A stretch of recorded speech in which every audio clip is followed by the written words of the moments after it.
30 heridos deja un impactante accidente de autobús ocurrido en el kilómetro 35 de ruta interamericana. Lluvia y exceso de velocidad se combinaron con la negligencia del piloto. Un estruendo y los gritos de auxilio que venían desde el interior de la unidad alertaron a los vecinos de Santa María Cauqué, lugar donde ocurrió el accidente. Precios de varios productos se disparan de manera insostenible para comerciantes y compradores. Hasta 40 quetzales se cobra por un huicoy. Pero esto no es todo. Además de batallar con el alza de precios, comerciantes son extorsionados. Pandilleros les exigen el pago del bono 14.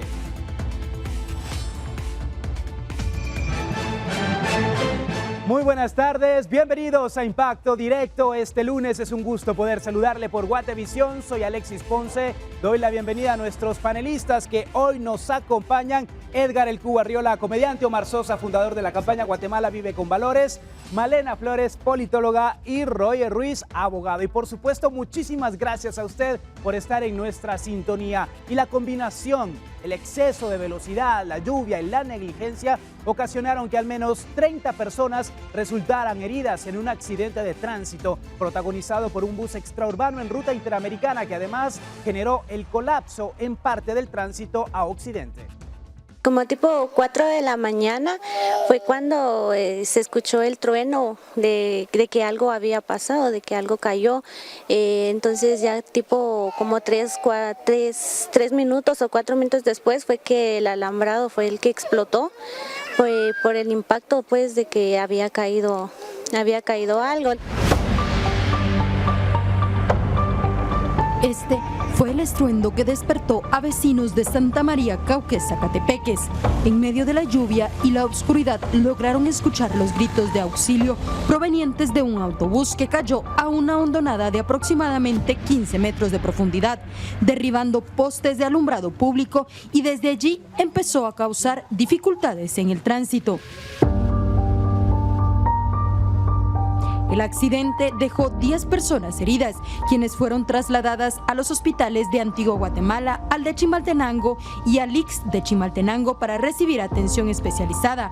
Además, otros 20 pasajeros del autobús recibieron primeros auxilios en el lugar. Entre ellos estaba una señora que la atendieron, tenía la pierna derecha, la tenía rota, la tenía abierta, y también un señor que estaba muy nervioso, el ojo lo tenía muy lastimado, casi a explotársele el ojo porque lo tenía ensangretado, estaba sangrando demasiado.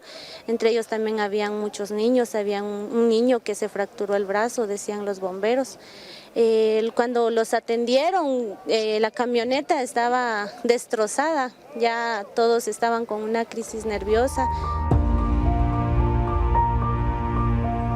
Algunos de las personas que iban a bordo de este bus había salido a eso a las 3:30 de la mañana de la 41 calle de la zona 9 de la ciudad capital con destino hacia Momostenango, Totonicapán. Según informan ellos, también es que el piloto aparentemente estaba conduciendo con excesiva velocidad y debido a que estaba lloviendo a esa hora el asfalto se encontraba bastante mojado. Pudo haber sido esto una de las causantes por las cuales el piloto haya perdido el control de la unidad, provocando que en esta curva no tan pronunciada prácticamente se saliera a la cinta asfáltica. Se llevó un poste de tendido eléctrico de concreto y aparte también pues quedó volcado a un costado de la cinta asfáltica.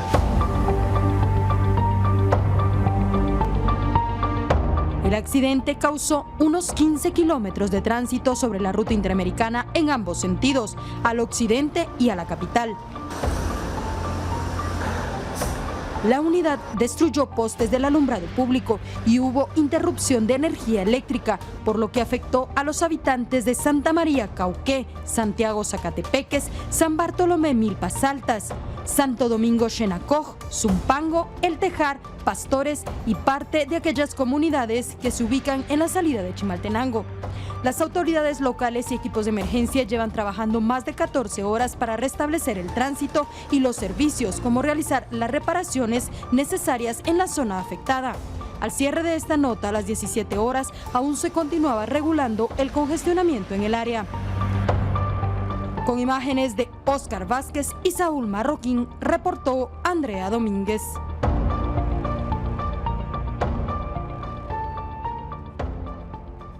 Y es un auténtico milagro que hoy no estemos lamentando víctimas por este accidente en ruta interamericana. Sin embargo, hay que decir que los sobrevivientes se encuentran en una condición delicada.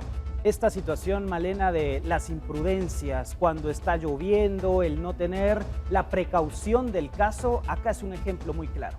Sí, Alexis, yo creo que lo menos común a veces es el sentido común, ¿verdad? Creo que definitivamente el mismo bombero lo estaba explicando perfectamente, que la teoría que se tiene es que el conductor del bus iba a excesiva velocidad, y creo que excesiva velocidad, sabemos que muchas veces a esos autobuses no se les da el mantenimiento que se les tiene que dar, llevan a veces las llantas lisas, mal carburados, excesiva velocidad, y a eso se le añade ahora el tema de las lluvias y que también las carreteras no están a veces en excelentes condiciones. Creo que pasan este tipo de accidentes que pueden ser prevenidos definitivamente. Roger, ¿quién debería verificar que no se estén dando este tipo de imprudencias en las carreteras de nuestro país? Sí, Alexis, en primer lugar tendríamos al Ministerio de Comunicaciones, Infraestructura y Vivienda también, la Policía Municipal de Tránsito también del sector o del lugar. Considero que sí serían autoridades que estarían a cargo de velar, como lo decía Malena, por la prevención de estos accidentes. Si bien es cierto, tenemos que el denominador común de estos accidentes pues es la excesiva velocidad de los pilotos. Ahora, yo sí quiero hablar que lastimosamente los pilotos de transporte urbano o extraurbano no pasan de los 30 años de edad, la mayoría. Por supuesto que pueden haber mayores de 30 años, pero pasa factura la inexperiencia de los pilotos. ¿La edad consideras, Roger, que tiene alguna relación en esas imprudencias? Siento que pues no es la misma responsabilidad de una persona de menos de 30 años de una persona de más de 30 años. Y Malena muy bien lo decía, o sea, es el sentido común que tiene que tener uno. Lastimosamente la mayoría de los jóvenes no la tiene. Y eso me lleva a otro punto, Alexis, que estos pilotos al ver los accidentes fatales que ocasionan se dan a la fuga. Y no, al final se le pregunta al dueño de la unidad, ¿dónde está el piloto? ¿Qué es de él? O sea, y a veces ni siquiera saben quién era el piloto que manejaba. No hay un registro, pero no hay por eso un seguimiento. Yo creo que más allá de la responsabilidad que tiene el Estado, a mí me gusta un poco más hablar de la responsabilidad individual y también la responsabilidad que tiene la iniciativa privada en este caso, que son los que en su mayoría brindan el servicio de transportes extraurbanos y que ellos son los responsables de tener a gente con una edad mínima, que tengan cierta cantidad de años de experiencia, que cuenten con la licencia y los permisos, que tengan ciertos cribajes y que puedan pasar ciertas pruebas cada cierto tiempo para que sean probos y que se ganen esos puestos, porque ponen en riesgo la vida de muchísimas personas. Por supuesto, ¿verdad? y el tema acá también hay que decir que hay mucha gente que no quiere ser piloto del transporte público. En el caso de este accidente, el conductor quedó malherido, está bajo custodia de las fuerzas de seguridad, fue llevado a un centro asistencial. Omar, es lamentable ahora tener que hablar también de el daño que se le provocó a estas 30 personas. Muchos de ellos posiblemente no se van a reincorporar de inmediato a sus actividades. Claro, mira, es una serie de factores. La Interamericana hoy por hoy se le conoce como la ruta de la muerte. Anteriormente era la carretera del Atlántico, pero, por ejemplo, hay tres factores que por experiencia, yo tengo más o menos 20 años de recorrer el país, y te voy a mencionar tres. Número uno, la falta de señalización. Si tú vas a la Interamericana, de la aldea Chupol, que está en el kilómetro 110, para Tecpan, señalización nula. Número dos, te encuentras a estos señores en la carretera y casi que te tienes que quitar porque te echan la unidad encima. Y número tres, yo aquí el gran cuestionamiento que me hago es ¿dónde está Provial para prevenir este tipo de situaciones? Porque si ahorita nosotros agarramos la Interamericana, te apuesto que llegamos a 4 caminos o llegamos a los encuentros y no encontramos, pero ni siquiera una unidad que tenga una acción preventiva. Me ha tocado hacer muchas colas dentro de la Interamericana. Y mira, es increíble, pilotos que se pasan del lado contrario y tú nunca ves una unidad de Provial ahí lista para prevenir este tipo de situaciones. Cuando se necesitan no están. Y hubo otra situación que ocurre también, es que muchos pilotos modifican las unidades para que puedan correr más en carretera. A esto hay que unirle, como dicen jóvenes, pilotos jóvenes, basta con subirse a una camioneta y ver el exceso de música que van escuchando por no dormirse muchas veces. ya lo decía el compañero aquí, no está Provial vigilando. Esta carretera de la muerte, sumado a los choferes del terror, no es la primera vez. Hace unos años se puso un seguro que se le cobraba al transportista, pero nunca como que ha funcionado y como que tratan de resolver. Aquí más que el daño material es el daño a estas personas, a estos niños, por ejemplo, la gente que va a dejar de ir a trabajar, de percibir quién se hace responsable de ellos. Sobre todo con la crisis que hay en los hospitales, no hay atención. Yo me atrevería a asegurar que muchos del accidente decidieron irse a sus casas antes de que sean trasladados. Porque dirán, ¿a qué voy al hospital? Me voy a quedar sin trabajo, voy. Y ahí se cae, esa es la tristeza de nuestro país. Es la tristeza, es la realidad, por supuesto, porque muchas de estas personas que iban a trabajar ahora no están teniendo la oportunidad de llevar ese dinero a sus hogares. Hacemos la pausa, en instantes volvemos aquí en Impacto Directo. Y vaya que nos duele muchísimo el bolsillo con esta información. Durante los últimos 15 días se ha reportado un incremento en los precios de la canasta básica, lo que está afectando la economía de los guatemaltecos. Uno de nuestros equipos visitó los mercados de la ciudad para tener los detalles. 50 quetzales, entonces tendría que sacar otros 50 más para que nos alcance, porque no nos alcanza el dinero. Así que hay que luchar, hay que trabajar, seguir adelante sobre este mundo. La situación para miles de guatemaltecos se ha complicado ante el nuevo incremento en el precio de la verdura y otros productos de la canasta básica. Entre los productos que destacan en el alza de precio podemos mencionar el tomate, la cebolla y la papa. Sí afecta, ¿verdad? Porque los sueldos no suben, ¿verdad? Entonces la libre de tomate a 10 quetzales, ¿verdad? ¿Qué más ha visto usted que ha subido de precio? Casi todos, sí. Todos los productos, todos están caros. Nosotros venimos de una colonia y por lo regular se va a la tienda y ahora vinimos aquí al mercado pensando que todo está más barato, pero está casi igual todo. La duda para miles de guatemaltecos es ¿a qué se debe el desbordante incremento en el precio de la canasta básica? Mientras en el aire resuena la pregunta de miles de amas de casa, ¿cómo vamos a alimentar a nuestras familias? Algunos comerciantes aseguran que se trata de las condiciones climáticas, otros por el precio de los fertilizantes y la escasez de algunos productos. Está muy caro, señor. Nosotros queremos bajarle a los precios, pero ahorita todo está bien caro, señor. Aunque uno quiera bajarle a las cosas, no puede porque no sale el dinero, señor. Tenemos entendido que las escuelas están haciendo compras para la alimentación de los niños en las escuelas.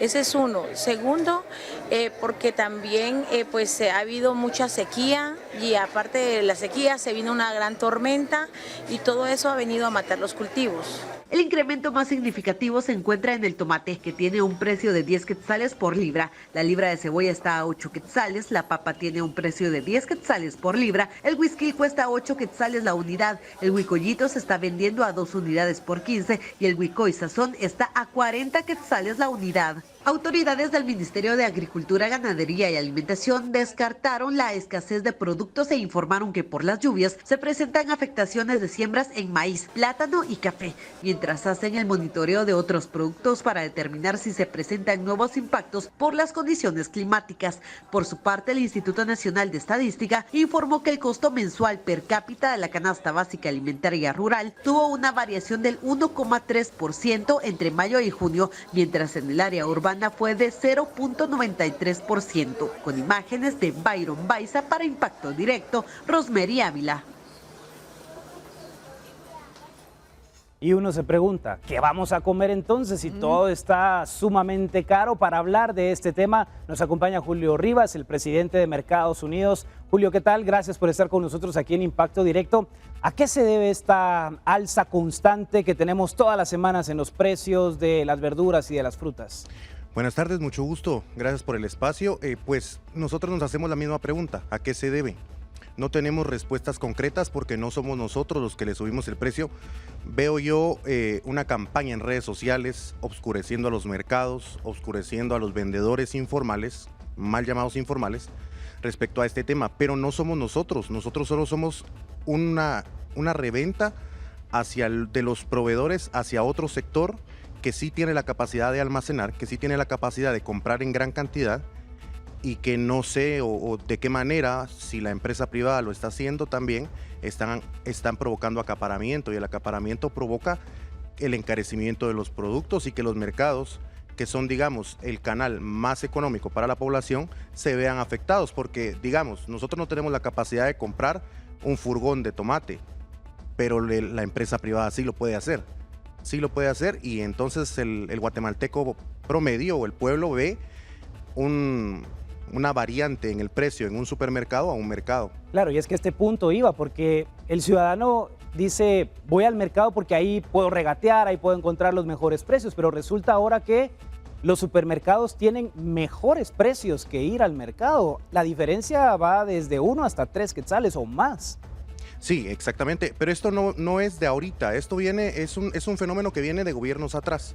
No vamos a achacarle solo al actual gobierno esto, es un fenómeno que viene de muchos años atrás por la competencia desleal que ha habido entre los supermercados o las tiendas de conveniencia y los mercados cantonales y satelitales. No hay una manera justa de trabajar, una manera de ahogarnos, decía un alcalde ya difunto, es ponerle a la empresa privada a la par al mercado, y eso es lo que ha pasado. Por eso ustedes ven una tienda de conveniencia por lo regular a la vecindad de un mercado, o logran encontrar un espacio y ahí se colocan. Es delicado, es complicado, pero sí, hay que el gobierno, que el señor presidente Bernardo Arévalo y su gabinete de economía se integre a una forma de ver cómo bajarle el precio de la canasta básica. Lo podemos ver en el tema de El Salvador, el presidente golpeó la mesa, se sacudió la mesa y bajaron los precios. Eso se tiene que hacer, se quiera o no se quiera, se tiene que hacer. Y una pregunta, ¿cuál piensa, hablando al respecto de lo que acabas de decir, qué acciones podrían tomar ustedes como parte del mercado y de esta economía de los mercados para bajar los precios o para darle un mejor precio a los consumidores y que no se vayan con el primer supermercado que se les cruce enfrente? Nosotros estamos un poco ahorcados en ese sentido. Hoy el pollo amaneció con 13.5 de venta al público, el pollo blanco. Y mis compañeros en la mayoría de mercados lo están dando a 15. O sea, nosotros no tenemos un margen de cómo bajar precios, porque al final de cuentas es el bolsillo de familias guatemaltecas que están trabajando para llevar el pan a su mesa. El margen de ganancia de una persona por lo que compra o por lo que vende en un mercado es muy baja. En un mercado, digamos, no las grandes centrales de mayoreo, los otros mercados que ustedes ven en colonias, barrios, ya más sectorizado hacia la población de menor capacidad económica. Pero no podríamos competir porque no compramos, como lo repito, no compramos furgones, no compramos grandes espacios. Es el MAGA o es la DIACO la que tiene que llevar todos los canales, el ministro de Economía también, para que esas grandes empresas que no deberían de haber subido el precio, lo rebajen y ya podamos nosotros reflejar el precio de esa rebaja hacia el consumidor final, que es el guatemalteco. Julio, una pregunta. Como ahora el lunes de caldo, ya solo queda en el recuerdo la agüita del caldo, ¿verdad? Porque 10 quetzales por un aguacate, si ustedes los miran, ustedes como locatarios dirán, comprar un aguacate 10 quetzales, mejor compro media docena de huevos. Y el vendedor siempre dice, no somos nosotros, pero de alguna manera el vendedor siempre vende, es un negocio.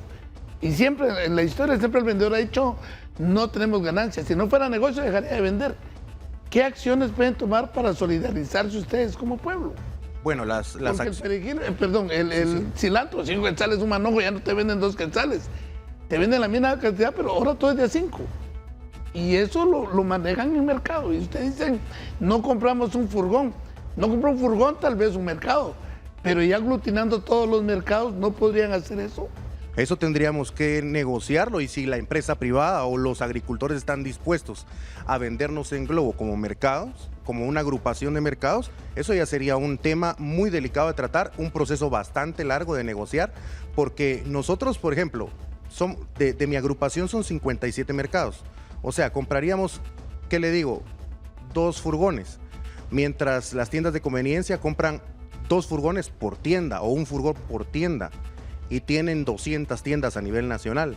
Entonces siempre ellos van a tener un margen de poder ganar más y de poder abaratar los precios de mejor manera. Es el Ministerio de Economía, la DIACO, el MAGA, todas las instituciones que engloban de parte de la forma financiera al gobierno de la República, los que deben de buscar esos canales para que la competencia sea justa, porque no es justa. Usted me dice, si no fuera un negocio no venderían o ya se hubieran ido. pero es que no es porque ya nos hubiéramos ido, es simplemente que es nuestra forma de trabajar desde los abuelos, desde los bisabuelos. Yo soy la quinta generación de una familia de comerciantes en un mercado y esa es nuestra manera de trabajar, muchas veces ganando un poco más, muchas veces ganando muy ajustado, otras veces por tal de no tirar el producto, pues venderlo al costo, porque sí lo vemos en algunos casos que dicen prefieren tirarlo y no bajarle. No es eso, sino que hay producto que ya no funciona, que ya no sirve y que el cliente no se lo vamos a vender para que él se lleve un producto en mal estado y que después nos reclame o ya no regrese a nuestro espacio de venta porque el producto que le vendimos estaba malo. Mejor que se tire porque no funciona, que el guatemalteco lleve algo a su mesa que va a consumir de una mala manera, digámoslo así. Bueno, es un tema que nos está dando muchísimo de qué hablar. Vamos a hacer la pausa en instantes. Vamos a mantener este diálogo con relación a los precios de los productos de la canasta básica. Y quiero hacerle una invitación para que nos acompañen mañana en Impacto Directo, porque hemos hecho un ejercicio con nuestro equipo de producción y periodístico. Visitamos mercados, supermercados. ¿Qué alcanza a comprar con 100 quetzales? Hoy escuchamos la queja, el lamento de los ciudadanos que 100 quetzales ya no alcanzan. Hemos hecho este ejercicio y mañana le vamos a tener todos los detalles aquí en Impacto Directo. Regresamos después de estos mensajes.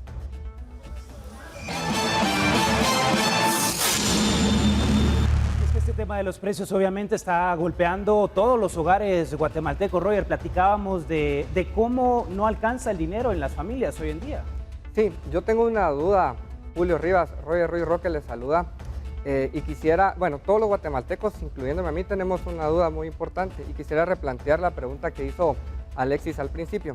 Si bien es cierto, no les compete o a tu persona indicar cuáles serían las problemáticas que están encareciendo los productos o la canasta básica, pero sí tener una idea de cuáles son esos motivos por los cuales se están encareciendo. Y si ustedes tienen identificados cuáles son esos factores, como por ejemplo el mal estado de las carreteras, las incomunicaciones que se están dando de los puentes que pues, lastimosamente se han caído, el cambio climático o las lluvias, ¿qué temas o qué circunstancias son las que podrían...? Sí los tenemos más o menos ubicados. Nosotros pues nos basamos en un análisis porque la coyuntura va corriendo como pólvora, ¿verdad? Entonces los temas van surgiendo, van avanzando y lo vemos desde el punto de vista de sí, el cambio climático, por supuesto, de una sequía muy marcada a super lluvias que saturaron el suelo de manera estrepitosa. También los problemas políticos que se están viendo dentro de distintos espacios de nuestra Guatemala, que también eso provoca bloqueos en el legislativo, bloqueos en el ejecutivo, bloqueos en muchos sectores y muchos espacios. Eso también nos afecta. Y por supuesto, pues otra de las formas es el acaparamiento, que yo no les puedo decir quiénes están acaparando, pero de que hay alguien acaparando, lo hay. Eso ya será la DIACO la que tendrá que hacer su labor y hacerla de buena manera, porque sí lo tiene que hacer.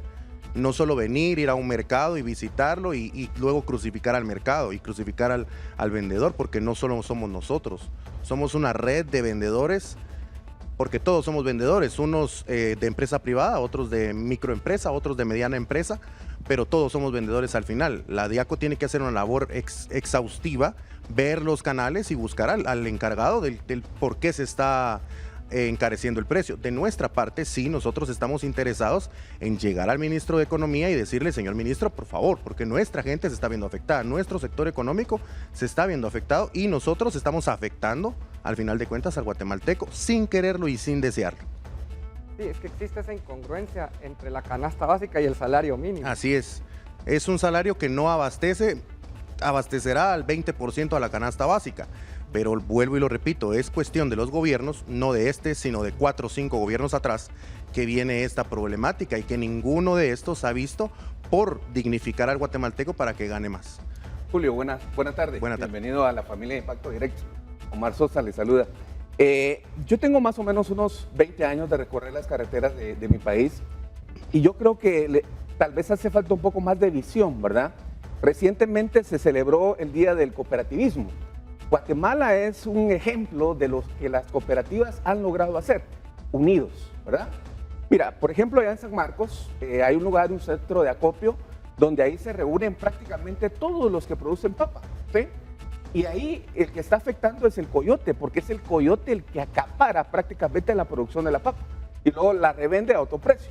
Entonces, la pregunta concreta es, ¿por qué dentro de esa visión que ustedes tienen como representantes, por qué no se unen, ¿sí?, al estilo cooperativa y van a hacer una propuesta de valor a estos centros de acopio? Porque te digo, está aquí en Quiché, ahí se produce manzana, y hay un lugar donde específicamente los productores llegan a dejar ahí prácticamente toda su producción. Entonces yo creo que si nos quedamos esperando a que el ministerio o que el gobierno responda, van a pasar mucho tiempo. Entonces, como sugerencia, yo les pongo esto en la mesa, claro, para que puedan integrarse de mejor manera y llevar una propuesta de valor a estos centros de acopio, porque el gran problema son los coyotes. Son los coyotes que acaparan todo en diferentes lugares del país. Súper. Bueno, la verdad le digo, somos nosotros como un gremio, somos como el Congreso. Estamos divididos por bancadas y por sectores. Y llegar a un consenso de un grupo solamente de la ciudad de Guatemala de 120,000 vendedores es una cuestión muy delicada y muy complicada. Si 160 diputados cuesta ponerse de acuerdo, imagínense ustedes 120,000 vendedores registrados, más otros 50,000 no registrados. Entonces es una labor muy complicada. Nuestra agrupación, por supuesto, buscará los canales para poder llegar a eso, pero sí nos cuesta mucho porque mucha de nuestra gente trabaja con préstamos bancarios, préstamos hipotecarios o préstamos de usureros que al final de cuentas no permiten ni tienen el capital para ir y hacer una propuesta a los grandes vendedores. Hay magnates, sí, en las grandes centrales de abastecimiento que ellos sí pueden hacerlo, unirse como gremio de las grandes centrales y ir y poner una propuesta en la mesa. Muy bien, vamos a dejar por acá este tema. Vamos a hablar de otra de las grandes afectaciones que se tiene también, ya que los comerciantes actualmente se ven golpeados por el cobro de la extorsión que es exigido por grupos criminales, y ahora la presión aumenta, ya que estos extorsionistas están pidiendo el cobro adicional conocido como el bono 14. Veamos la siguiente nota.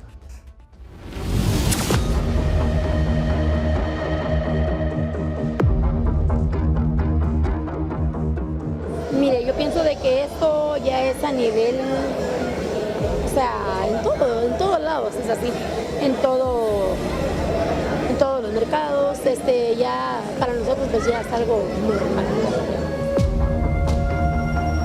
Vendedores y comerciantes de los distintos mercados de la ciudad de Guatemala se ven asediados por grupos criminales que les exigen el pago de la extorsión y amenazan con hacerles daños a ellos o a sus familias, lo que ha provocado que estos tengan que verse obligados a dar estos pagos o incluso dejar sus negocios y buscar otras opciones de ingresos. Los locatarios señalan que durante esta temporada se ha incrementado el acecho por la extorsión y exigen el pago del bono 14 e incluso han incrementado los montos a pagar, pero estos aluden que ya están acostumbrados e incluso el pago que los grupos exigen se han generalizado. Por el temor a represalias, los vendedores pidieron mantener el anonimato, pues temen que estos grupos puedan hacerles daños. Los vendedores también contaron que los pagos se han incrementado hasta 200 quetzales por mes, es decir, 50 quetzales a la semana. ¿Qué pagamos siempre? ¿Qué pagan extorsión entonces? ¿Y cuánto más o menos están pagando ustedes? Bueno, 200. 200 solo. En cuanto a las denuncias por extorsión, Eddie Rodríguez, fiscal de sección adjunto de la Fiscalía contra el delito de extorsión, señaló que hasta la fecha se han registrado 32 denuncias por parte de locatarios en lo que va del año, siendo la ciudad capital y Villanueva los que se tienen registrados con mayor denuncia. De estas denuncias, el fiscal resalta que el 70% de estas extorsiones están realizadas por imitadores, por lo que se logra evitar dichos pagos. Además dijo que se ha tenido un incremento en los casos de extorsión a nivel nacional. A la fecha llevamos un incremento tal vez del 15%, 17% en relación al año anterior, ¿verdad? En el mes que nos encontramos actualmente. Pero principalmente tal vez en esta época del año se da un poquito más de aumento. Esto derivado del cobro del bono 14, ¿verdad? Las autoridades del ente investigador exponen que estas extorsiones a comercios se generan desde las cárceles y piden a sus estructuras llegar a estos mercados para exigirle el cobro a los locatarios, Además, enfatizó que las mujeres son las que más realizan este cobro de extorsión. Con imágenes de Óscar Vázquez, reportó para el noticiero Guatevisión, Esdras Las. Y lamentablemente nadie se salva de las extorsiones. Julio, veíamos acá 32 denuncias, pero me imagino que este dato se queda corto porque muchos de los vendedores deciden no denunciar. Pues cada vendedor sabe la ruta que lleva y el problema es la no denuncia. Ese es el problema real. Cada quien, como le digo, sabe el canal. No sé si pasa en todos. En los que pasa, las personas se abstienen de hacerlo por las amenazas que puedan existir. ¿Ustedes qué acompañamiento le dan al grupo que pertenece a esta asociación para poder apoyarles en un momento determinado que sean víctimas de los extorsionistas? Bueno, regularmente tenemos capacitación de parte de la Policía de Mercados Polimerc, en la cual se nos instruye cuál es la ruta de la denuncia, el canal a llevar, cuál es la manera correcta para llevar un proceso, porque no es solamente ir a poner la denuncia, sino hacerla lo más claro posible. Esa es la ruta que llevamos, es la manera en la que Gobernación pues, nos apoya a nosotros y nosotros presentamos los canales para que los compañeros estén lo más informados posible. En muchos de los mercados de la ciudad vemos que hay cámaras de circuito cerrado, que ustedes mismos anuncian que hay seguridad. ¿Siguen contando con todo este dispositivo o han tenido alguna variación por alza de costos? Pues el alza de costos no es tanto el problema es en los pocos elementos que la Policía Nacional Civil nos pueda colocar en los mercados para cubrir un área metropolitana que es vasta, es grande, porque no solo existen los mercados municipales, sino los no reconocidos, mal llamados no reconocidos, que ocupan un espacio y que también merecen una seguridad. Entonces ahí es donde nosotros vemos la poca, digámoslo así, o digámoslo de mala manera, la poca capacidad de reacción de las fuerzas de seguridad para enfrentar cualquier tipo de delito. Bueno, gracias a Julio Rivas, el presidente de la Junta Directiva de Mercados Unidos, por acompañarnos aquí en Impacto Directo a hablar sobre varios temas: el alza de precios, las extorsiones y la invitación para que mañana no se pierda Impacto Directo, porque hemos hecho un ejercicio con nuestro equipo periodístico y de producción, visitar mercados, supermercados. Con 100 quetzales, ¿qué alcanza? ¿Qué se puede comprar? Es la queja constante de los ciudadanos. El dinero ya no alcanza. Mañana le vamos a estar mostrando el resultado de este ejercicio. Hacemos la pausa, ya volvemos.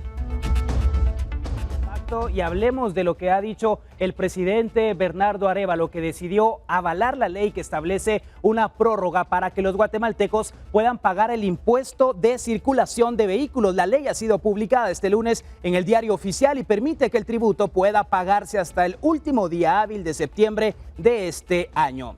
En otras informaciones, el Comité de Desarrollo Campesino Codeca anunció una manifestación pacífica en la capital para el próximo miércoles 10 de julio. Muy atentos, van a manifestar por varios temas. Según los dirigentes, se estarán desplazando desde 4 puntos de la capital para luego concentrarse en el centro histórico. Y el presidente Bernardo Arévalo estableció un estado de calamidad durante 30 días en todo el territorio nacional debido a las emergencias que podrían ser provocadas por el incremento de las lluvias. El documento será conocido por el Congreso el próximo jueves en una sesión plenaria extraordinaria. Con el estado de calamidad, el Ejecutivo autoriza que se limiten algunos derechos constitucionales como la libre locomoción y libertad de acción. Así que de esta manera nosotros hacemos una pausa aquí en Impacto Directo. La ampliación de esta y otras informaciones en el noticiero estelar de Guatevisión a las 21 horas.